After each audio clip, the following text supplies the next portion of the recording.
ఆంధ్రప్రదేశ్లో కూటమి ప్రభుత్వం వచ్చిన తర్వాత అరాచక పాలన, హింసాత్మక రాజకీయాలు ఏపీలో చోటు చేసుకుంటున్నాయని, వీటిపై ఢిల్లీలో ధర్నాకు పిలుపు ఇచ్చిన సంగతి తెలిసిందే. కాగా ఈరోజు జగన్ ఢిల్లీలోని ఎంపీలు, రాజ్యసభ సభ్యులు, ఎమ్మెల్సీలతో పాటు పార్టీ నాయకులు, కార్యకర్తలతో ఢిల్లీలో భారీ ధర్నా నిర్వహించారు. అయితే జంతర్ మంతర్లో ధర్నా చేపట్టడానికి ముందే జగన్ స్పందించారు. ఏపీలో కూటమి ప్రభుత్వం అధికారంలోకి వచ్చాక 45 రోజుల్లోనే 35 రాజకీయ హత్యలు జరిగాయి. వందల ఇళ్లను ధ్వంసం చేశారు. ప్రభుత్వ, ప్రైవేటు ఆస్తుల్ని ధ్వంసం చేశారు. 1000కి పైగా అక్రమ కేసులు పెట్టారు. గిట్టని వారి పంటలను కూడా నాశనం చేశారు. మా హయాంలో ఏనాడు ఇలాంటి దాడులు, దౌర్జన్యాల్ని ప్రోత్సహించలేదు. అసలు రాష్ట్రంలో ప్రజాస్వామ్యం ఉందా? ప్రజాస్వామ్యాన్ని ఖూనీ చేశారు. లోకేష్ రెడ్ బుక్ పేరుతో హోర్డింగ్లు పెట్టారు. తనకు నచ్చని వారిపై కక్ష సాధింపు చర్యలకు దిగుతున్నారు. ఏపీలో రాష్ట్రపతి పాలన విధించాలి. మీడియా, ప్రత్యేకించి జాతీయ మీడియా ఈ విషయాన్ని అందరి దృష్టికి తీసుకెళ్లి ప్రజాస్వామ్య పరిరక్షణకు కృషి చేయాలి అన్నారు జగన్. ఇదిలా ఉంటే వైసీపీ చేపట్టిన ధర్నాకు సమాజ్వాదీ పార్టీ వైఎస్ జగన్ ను కలిసి మద్దతు ప్రకటించింది. అఖిలేష్ యాదవ్ కూటమి ప్రభుత్వంపై విమర్శలు చేశారు. ఏపీలో ప్రజాస్వామ్యం లేదు, అధికారంలోకి వస్తుంటారు, పోతుంటారు, కానీ ప్రజాస్వామ్యాన్ని కాపాడాలి. రేపు మళ్లీ జగన్ సీఎం కావచ్చు. ప్రత్యర్థుల ప్రాణాలు తీయటం సరికాదు. ప్రత్యర్థుల ఆస్తులను ధ్వంసం చేస్తున్నారు. కార్యకర్తల కోసం జగన్ పోరాటం చేస్తున్నారు. కార్యకర్తలే మళ్లీ జగన్ ను సీఎం చేస్తారు. టీడీపీ ప్రభుత్వం ఎలాంటి సందేశం ఇవ్వాలనుకుంటుంది? భయంతో ప్రజాస్వామ్యంలో గెలవలేరు. అధికారంలో ఈ రోజు ఉండొచ్చు, లేకపోవచ్చు. ఏపీలో శాంతియుత వాతావరణం నెలకొనాలి. ప్రత్యర్థుల ప్రాణాలు తీయటం సరికాదు అని వైసీపీకి మద్దతు ప్రకటించారు.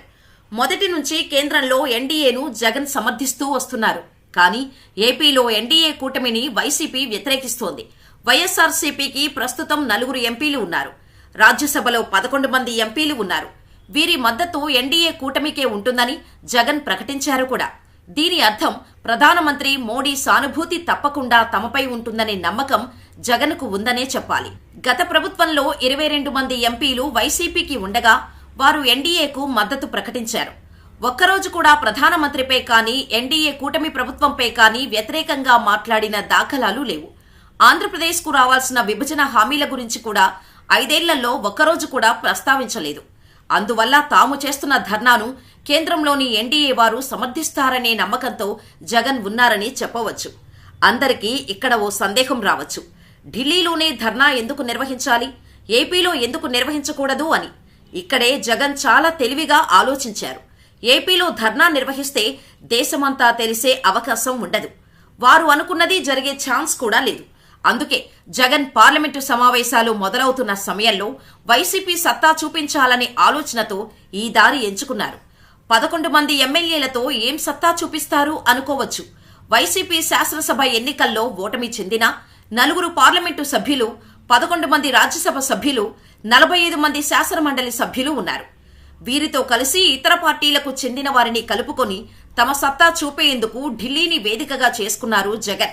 ఇలా చేయడం వల్ల పార్లమెంటు సమావేశాల సందర్భంగా దేశమంతా ఒక్కసారి వైఎస్ఆర్సీపీ వైపు చూసే విధంగా జగన్ ప్లాన్ చేసి ధర్నాకు పిలుపునిచ్చారు. అయితే జగన్ మొదటి 6 నెలల కాలం ఎటువంటి ఆందోళనలకు పిలుపు ఇవ్వకుండా ఉండాలని అనుకున్నారట.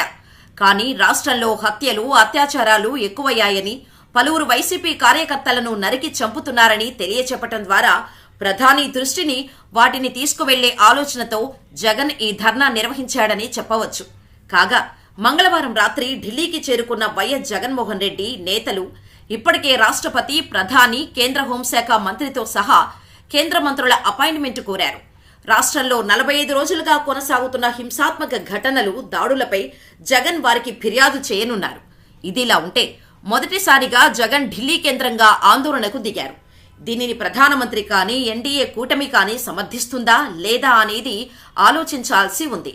ఎన్డీఏ కూటమికి వ్యతిరేకంగా ఎత్తిన జెండా కాబట్టి ఎట్టి పరిస్థితుల్లోనూ ధర్నా సక్సెస్ అయ్యే అవకాశాలు ఉంటాయా లేదా అనేది చూడాల్సి ఉంది. Today we stand before this country in the capital of our country. We stand before and we question whether democracy is prevalent or not. In our state, the state of Andhra Pradesh, where the very word democracy means equitable justice. And today in the state of Andhra Pradesh, you have a scenario where equitable justice is denied, where democracy stands limping. That is the plight.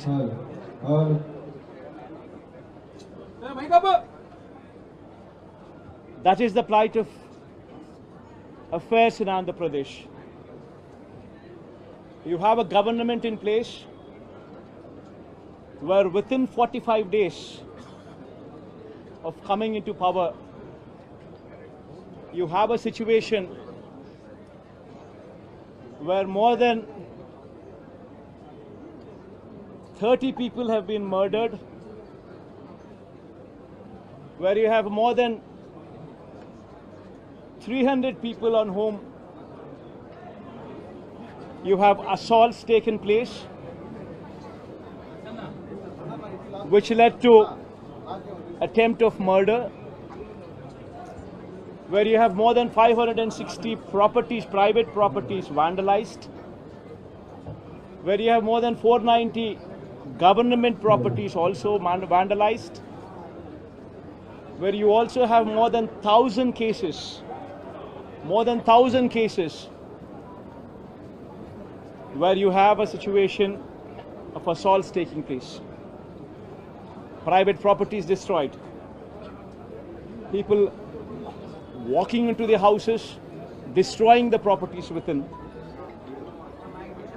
Where plantations have been destroyed. That is the plight of affairs in Andhra Pradesh. In fact, you have people like Chandrababu Naidu's son, Nara Lokesh, displaying a red book, where he displaying a red book is actually captured in the form of hoardings and displayed all over the state. And the contents in this red book are a list of officials, a list of politicians on whom they intend to take action, on whom they intend to assault. And this kind of hoardings, starting off with Chandrababu Naidu's son, blatantly being displayed all over the state in Andhra Pradesh, where you have a situation where you're giving instructions to the police that our people would vandalize, our people would kill, our people would assault, and there should be no action taken on them. When you have somebody like Nara Lokesh, Chandrababu Naidu's sons, holding this red book, and this red book being captured in the form of hoardings. Now think about what kind of message it is sending. Now he starts off with a red book at the state level. You have a similar kind of red books being displayed and vengeance being taken at everybody from the grassroots level, at the village level. Now this is the plight of affairs. Now I'd like to question one thing. Today they are in power, tomorrow we could come into power. Yesterday we were in power. But when we were in power, we had never propagated such kind of behavior. We have never encouraged people to take vengeance like this. We have never encouraged assaults. We have never encouraged private property being vandalized. We have never encouraged government property to be vandalized. We have never encouraged killings. But today the situation is different. Now if we don't question this, being part of democracy, then can you imagine the plight of democracy going forward? if this were to be encouraged. I urge the entire media, the national media especially, I also urge various parties who actually constitute democracy to have a look at these photographs what are displayed, to have a look at the video clippings which are being displayed. Have a look at them and then ask yourself, is this what we want from democracy? You have various photographs tonight, people are being hacked to death. Where you have photographs displayed where you would find a corporator running for his life, stabbed multiple times. Where you would have various photographs and video clippings displayed. An MP, a member of parliament, touring his own constituency, visits a house of another MP who's also stationed in the same constituency, his house being garroted, stones pelted, his cars demolished, his cars being burnt. These kind of video clippings and these kind of photographs are also being displayed. You would find various photographs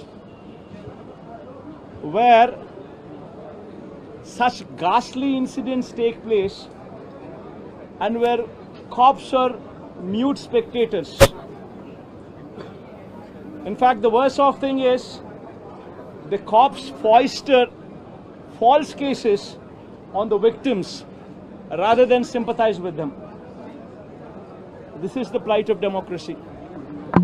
I urge the entire media, and as the day goes by, various leaders from various political parties whom we had requested to come over here to actually look at this protest, to actually look at this photo gallery protest which has been organized, displaying these photographs, displaying these video clippings, to please have a look at it and raise your voice. Because if we in democracy do not do this, then none can protect democracy. We would have to question the plight of democracy. If this were to be encouraged, what would be the plight of democracy going further? I request all of you to have a look at it. Question yourself, introspect yourself, and please take it up as an issue to question whether these kind of acts are to be permitted in a democracy or not. This is my humble request. I request all of you to have a look. I urge you, please have a look at them before you can speak of anything else. Mr. Reddy, there has been a I think you please have a look at them.